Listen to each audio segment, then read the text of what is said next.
De par ses rites, coutumes, traditions ou encore interdits, le vaudou est célébré comme à l'accoutumée ce mardi 10 janvier 2023 à Ouida, ville historique du Bénin. Cette cérémonie s'est déroulée en présence du ministre du Tourisme, de la Culture et des Arts Jean-Michel Abimbola, du maire de la commune de Ouida, des têtes couronnées et d'autres cadres politiques et culturels. Nous voici réunis, une fois de plus, pour célébrer les religions en Europe. Le vaudou prône l'amour, l'humanisme, la tolérance, le respect de la nature et vise l'épanouissement de l'homme dans toutes ses dimensions. C'est pourquoi je voudrais lister le constat selon lequel cette pratique constitue la vitrine identitaire de la plupart des peuples du Bénin en général et de leur diaspora.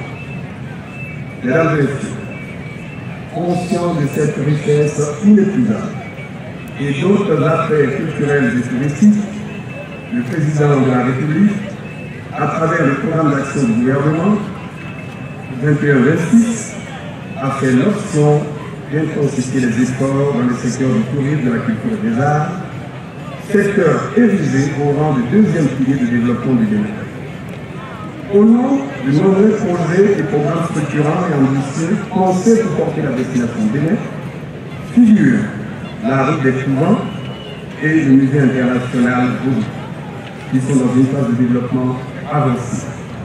La route des couvents devra permettre à tous nos visiteurs de réaliser une immersion dans les temples des couvents pour vivre les cultes, les rituels et l'ambiance caractéristique du Saint-Lieu. Cette journée nationale du Vaudou, qui a été instaurée il y a déjà 8 ans, se propose, à travers la célébration de la religion moderne, de consolider le vivre ensemble communautaire.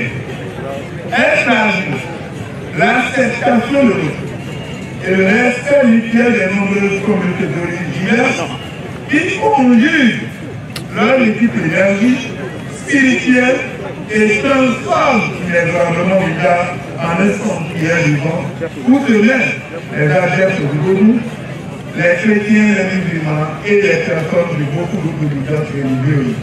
Le ministre du Tourisme, de la Culture et des Arts, Jean-Michel Abimbola, n'a pas hésité à exposer les projets en vue pour la promotion de la culture béninoise. À l'horizon 2024-2025, le Bénin ouvrira de nombreuses portes pour permettre à ses visiteurs de découvrir d'autres facettes de ces religions endogènes. Si le vaudou reste un sujet de fascination et d'interrogation pour des millions de curieux à travers le monde, il suscite chez les chercheurs des travaux scientifiques, chez les cinéastes des films de toutes sortes, chez les plasticiens un art reconnaissable et chez les musiciens des riches ingénieries identifiables entre nous. C'est pour cela, que nous comptons accompagner désormais la célébration du 10 janvier du Festival des Arts Vaudou.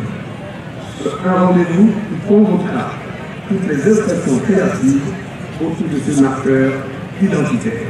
Pour Aruna Cosme, il faut perpétuer les traditions endogènes. Il faut dire que la cérémonie a été très belle. Je retiens surtout que les danses ont été magnifiques, pleines d'allant culturel.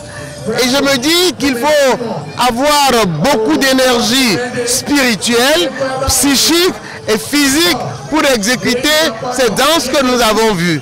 Ces danses qui font partie de la culture béninoise depuis des lustres et que nous devons valoriser.